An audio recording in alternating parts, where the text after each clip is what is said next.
This is the Canon T2i. It is the most adequate camera out there. It is a jack of all trades, but master of none. It has a little bit of everything, but it can't master everything perfectly. Now, this video is going to tell you why I personally think this camera is useful for the mass majority of photographers out there. As long as you're not someone who cares about the highest resolution of any way, including photos or video, because it does neither one of them perfect. But considering if you're needing something just for like a trip or something, this is a great camera. So the biggest difference between the two versus the old one, and this is the newer version of it, is the T1i has a 15 megapixel sensor. The second generation has a 18 megapixel sensor, so it's actually quite a big bump in there. It is something you're going to notice. The file size is going to be a little bit bigger. They're still going to use the great Canon color science, so that's something most people are going to really like. But biggest difference personally to me, besides the sensor resolution, is overall video performance in one particular way. So the original T1 version only could do 1080p at 20 FPS, which is quite, I would honestly say, unusable in today's times. It might have been good for, stop motion, let's be honest here, but it's really slow. It's very, to be honest, I don't know what they would have thought it would have been useful for, because I have no idea myself.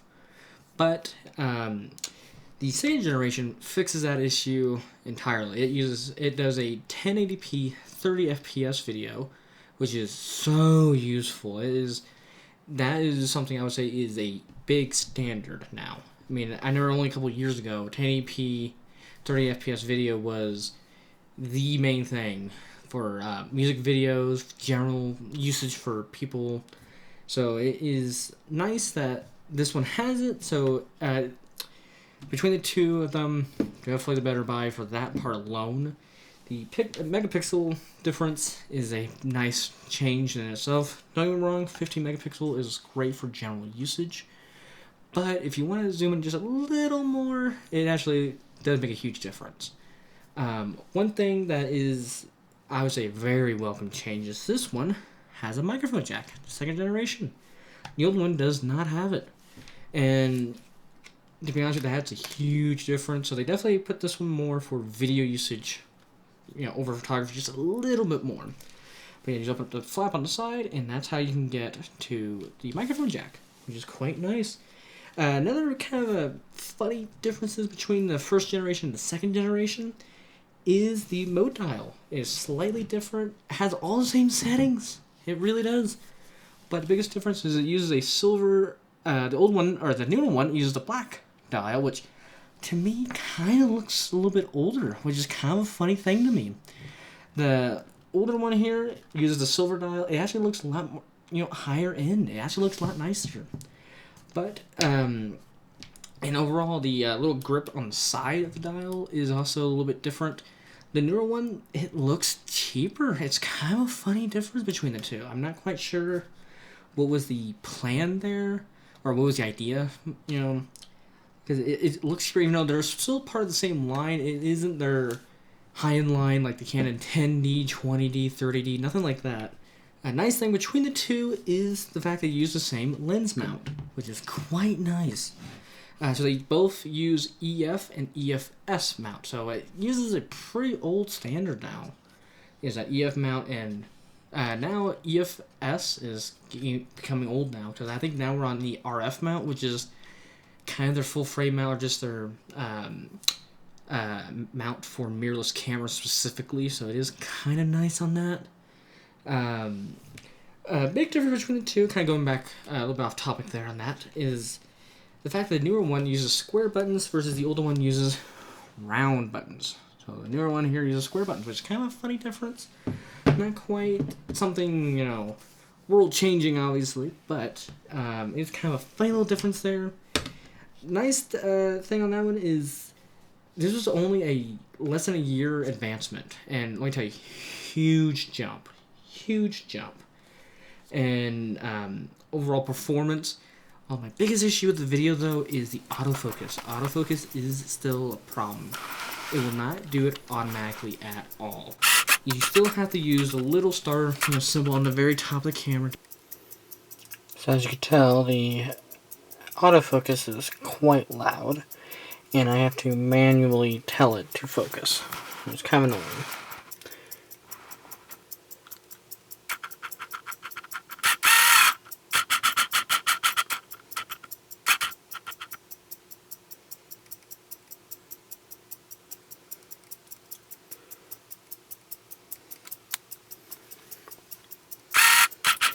This is also a microphone test, so I can kind of hear how clear my voice is. Nice thing is, even if the microphone is not all that good, you can just plug in a microphone, which is a nice upgrade over the T2i.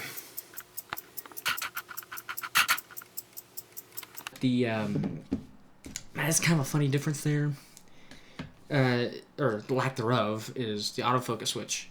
So it's funny how much they put a big deal into the video performance of this camera. I mean, 1080p, 30 FPS is usable by everyone's standard, but the autofocus is the big killer in that.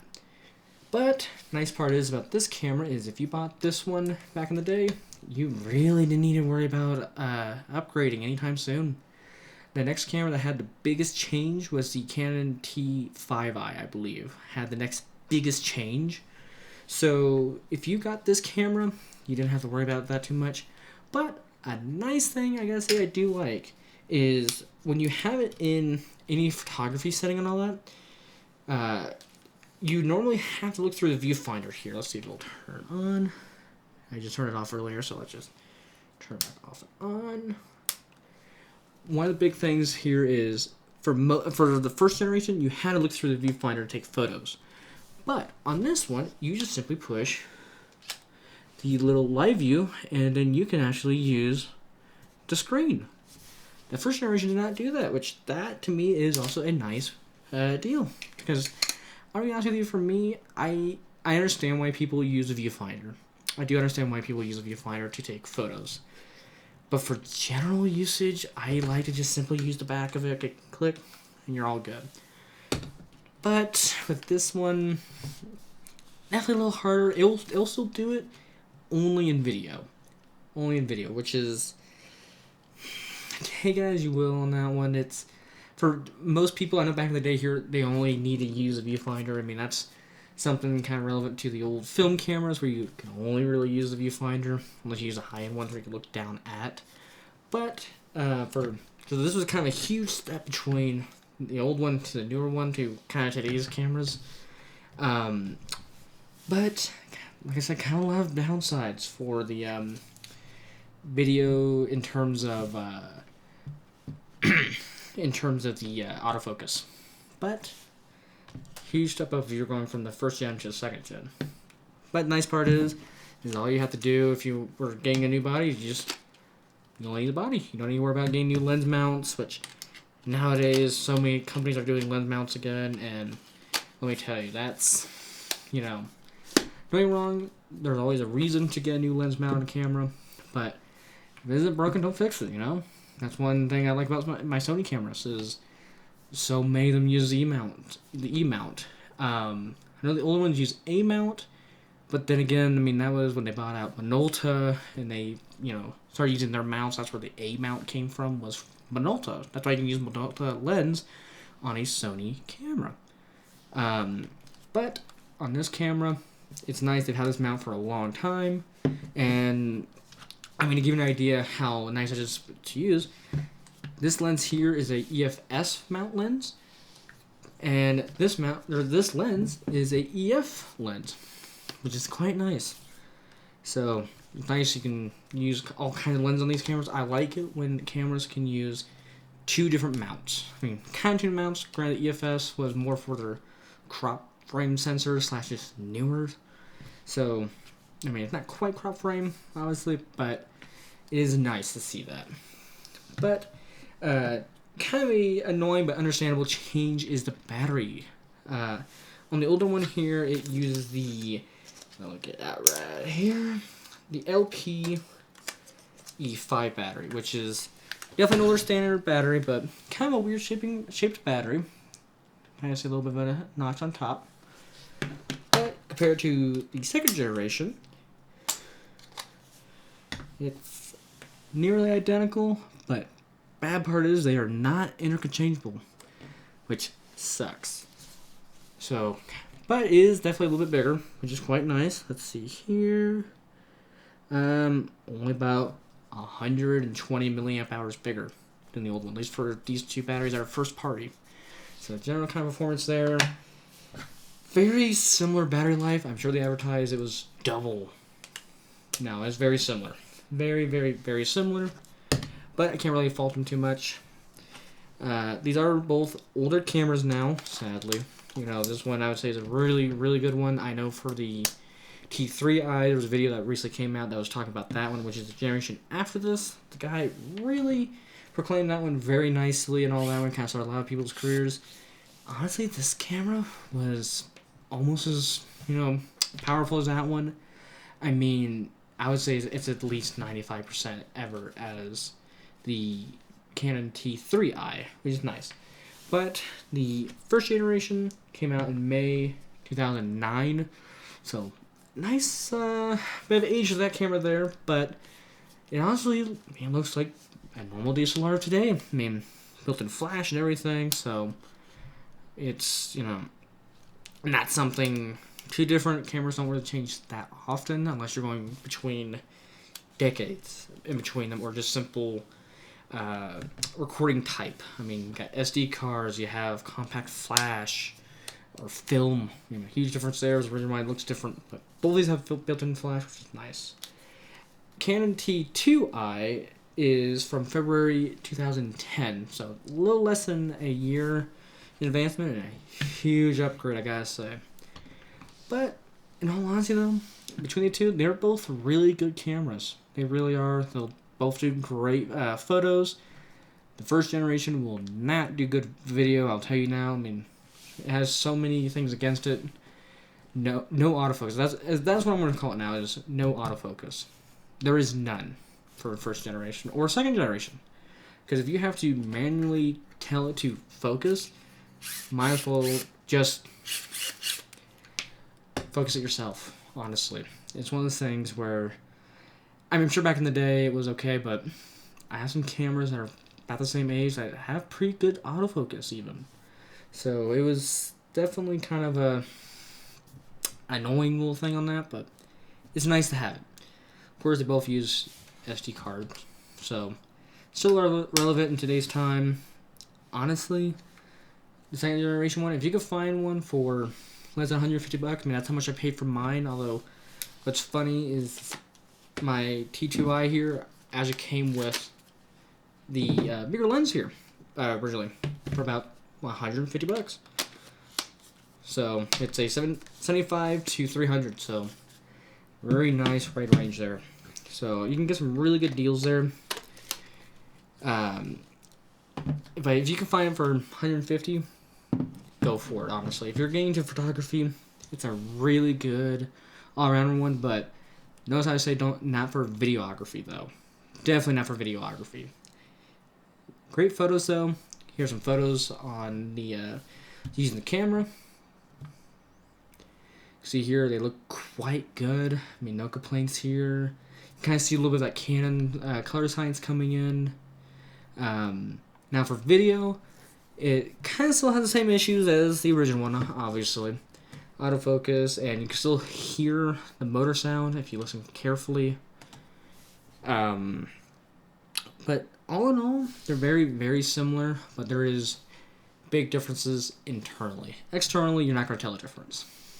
Not a big enough difference. Honestly, when I first picked up the two, I kind of wondered if they were the same exact camera body, just maybe different, buttons on top or vice versa. In some ways, I wish they did use the same buttons. I really do. Not because I like the rounded buttons, but the dial. The dial on the first gen is actually quite nice. Don't get me wrong, on this one here, it's okay. I don't even want to say it's decent. It's okay. It feels cheap. Like, it honestly, because I know for their D series cameras from Canon to their T series cameras like this. If they had one spot below it that I don't know offhand, that's where this dial belongs. It kind of holds back the camera in all honesty, because it's something you're going to interact with pretty often. But there is a big enough difference. Don't know if you're going to hear a difference here. As the first gen, you hear a little bit of a difference there from the sound. But anyway, here's some videos from the second generation T series camera. So here, and you see how much there's no real clarity between the two, at least not on paper. But I like on how the second gen looks. It looks a lot better. It really does. Autofocus is the same issue though. So something I can't recommend it for video entirely yet. It is way better. If you're behind it, videoing something, way better than the first generation. But definitely don't get this camera for videography. I mean, you can if you want to have a challenge, but normally if you're videoing something, you want something that's going to be reliable, good. Don't get me wrong, it's decent, but it's not great. Not great video, but looks pretty decent. You can get pretty close. I was using a smaller lens on this guy for the second gen, which is a kit lens. Kit lens, so kind of take that with a grain of salt. It doesn't look half bad. Doesn't look half bad at all. But like I said, if you're ever getting into photography, Canon DSLRs are pretty hard to beat. Don't get me wrong, I'm a Sony fan myself. Shooting on a Sony FS7 Mark II. Love the camera. One of my first serious cameras was the Sony NEX VG20. Love that camera. And I plan on doing that video next. And yeah, I hope this video was informative about the Canon T2i, as I do like it quite a lot.